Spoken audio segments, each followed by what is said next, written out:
Hi, I'm Maker Kevin Myers. It's May 27th, and this is Recap on 24/7 News. This is also the first publicly available episode of 24/7 News. Now, with taking the channel public, we've decided to appeal to a larger audience. We launched this channel to give the students of Dominion High School a weekly summary of the school sports going on. But since the school year is coming to an end and all the sports seasons are ending as well, we've decided that this premiere will be the first video for a while. We'll take the summer off, but if all goes well with the premiere and viewership, we'll be back next fall, weekly.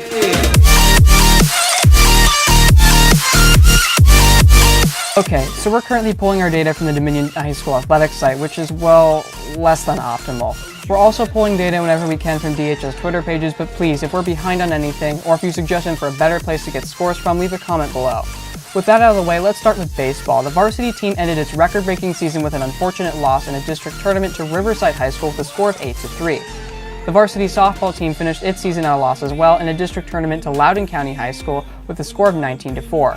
Great job to both teams anyway for their effort. In lacrosse news, boys and girls varsity teams lost their games against Riverside, but both the Dominion and Riverside teams will be continuing on to the VHSL State Tourney this coming Friday.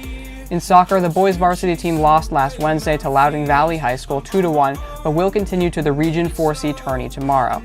We wanted to also cover track and field and tennis, but we tried and there's no data publicly available for those sports.